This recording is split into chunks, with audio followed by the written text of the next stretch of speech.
Dude, it's Machiavelli. It's Machiavelli, yeah. I think that his name really just says it all just by itself. Yes, exactly. And going into game one, though, on Pokemon Stadium, an interesting choice. Pretty standard starter, especially here in DFW. Both these characters very good at killing off the top. Hard to say who it's really going to benefit. I think that overall it's probably going to benefit Ivysaur because he's got a lot of room to move. Mr. Game & Watch, despite all of his strengths, Mr. Game & Watch is not a very fast-paced character. That's true, yeah. He cannot cover large ranges. He can do things to cover a medium to large kind of range between his bacon and his ability to dash and do like down tilts, forward tilts, things like that. But he's not able to cover things at a long distance, and this is a long stage. Yes, that is true. As neutral as it feels, it's still like if you were to stick Battlefield on top of this thing, you would definitely be able to tell the difference. Good down tilt to up air. Machiavelli sealing the first stock, taking a pretty good lead. He's only at 69%. Oh, missed the hit on the up B. That might have been a neutral air if he had gotten it, but instead going to have to fight through. Would have been really, really big if he had managed to take the stock at that moment. Yeah, that would have put a little bit of momentum in his court, and he would have been able to do things to potentially keep the game nice and close without Machiavelli running away with it. Excellent SDI there, actually, from Machiavelli on that up B. Like we said, you know, he could have gotten the nair earlier. Could have been a nair there as well had hey, there we go. And there we go again. The down throw, you got to tech, guys. It's very important. I mean, it's a very easy thing to forget because you're just like, oh, he's going to combo me to death. I need to get ready to SDI. Like, combo, should I DI in towards the stage, look out and try and slip out? And then that was like that hectic moment of like decision making. You got to also remember triggers. It's a hard thing to really keep in your mind just because a lot of game watchers especially won't use it very often. Like we saw Mr. Ells do that like once in the set. Ooh. Now that could have been really big if that had been like almost literally any other number, and unfortunately leads to a really nasty situation. Gets hit by the sweet spot.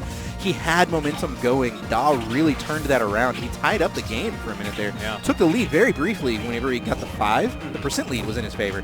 However, Machiavelli turns it around. He wanted it all.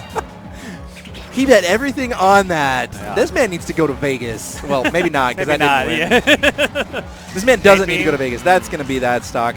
And now Da down 1 stock to Machiavelli's 3. Machiavelli has really maintained his head throughout this whole thing.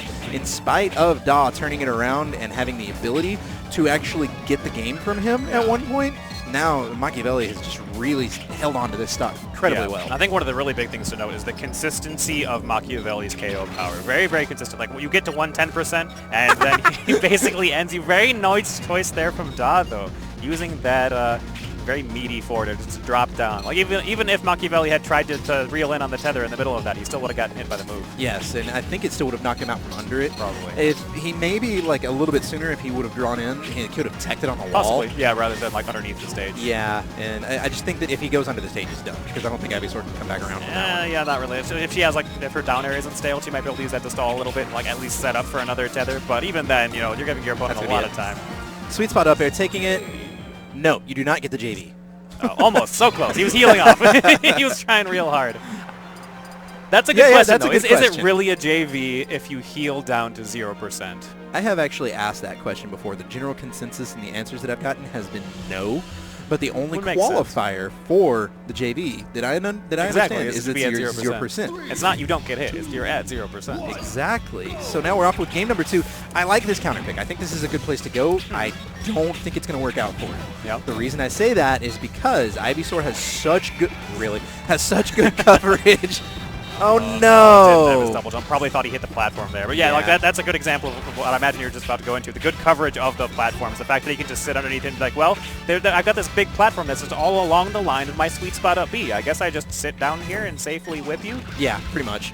And then on top of all of that, I've seen when Machiavelli plays, he goes here a lot. Okay. So I believe that this is I like this counter pick. I think it's the correct decision, but I think it's not. I don't think it's going to work out for him because of the way that the player works, not the way that the matchup works. Another good read on that up B. Machiavelli really showcasing his knowledge of this character and this matchup, realistically speaking. Up throw. Chance for down here. Good SDI. Too far out of the range for the forward air.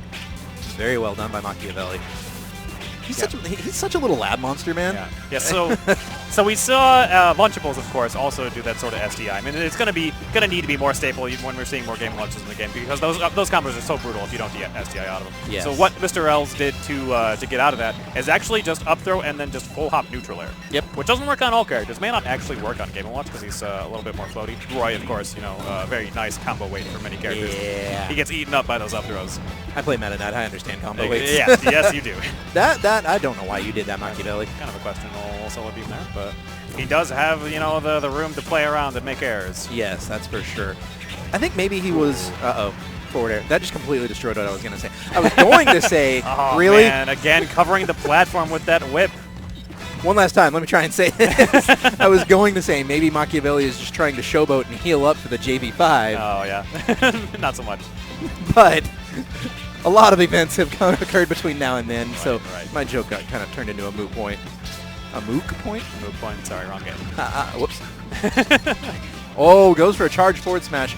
Da runs directly into the follow-up charge forward smash. And again, anti-airing with that Vine Whip. That is 5 of those this game. Yeah, and he's not even using it as a kill move. He's just using it to control the space. Just say, hey, you can't be above me or I whip you. Yeah, like, stop that. This is a bad decision. I'm going to hit you for it every single time. I think he tried to L-cancel there, but the move auto-canceled, and he ended up shielding. And so he was stuck and couldn't go chase him out with a forward air. Oh, okay, good DI. Though not going to be finishing the stock quite yet. I would good forward air. Very nice placing. I would have DI'd the other forward air. I would have DI'd that up and died. Like, just being honest. Right, trying to slip away. Oh, a little bit too high percent for that up B to sweet spot. Oh, man, that was a bad position. If he had held on to his shield, that up smash would have shield stabbed him. So that was a JV3. That was it. So JV3. Sorry, everybody. I know you keep saying the top of my head. Right. Yeah. Yeah, I don't know if you want to like show them the. Yeah. Here, I'll show the more recent one. What I'm doing, I don't know if you guys are going to be able to read this, but what I'm doing is I'm taking notes on the way that the whole set is working out, and you can see here's the player, here's the player, here's the character. Player, character. This is backwards on my side, and then here's the game, and then the set count. And if I've got any notes, like a JV2 right there. And then you can come down here and you can see the only time we've had a character switch was drinking food. Right. It's the only time since I've started today that we've had a character switch. That's interesting, actually. And so interesting. I wasn't actually ready for it whenever he switched. And he Yeah. started off, I was like, he's going to switch. This isn't working with the way that I'm taking notes. How the hell am I going to show? Right. Didn't take that into consideration? No, not at all. The format? So what I think I'll do is, Wolf 1, Rob there you go. 2, There you go. 3. Ha. I has a smirk. 1 or 2. 1 or 2. I have 1 or 2 smirks. So I don't know who we have up Yeah, next. I think they're sitting down now. Teals and drinking food? Okay, more drinking food up on the screen. Okay. I know Teals is going to be happy about this. He's a little bit of a fan of mine, I think, because he actually did an analysis of me and you in one of our sets a while back. And so I want to catch him, and I want to see if I can play him while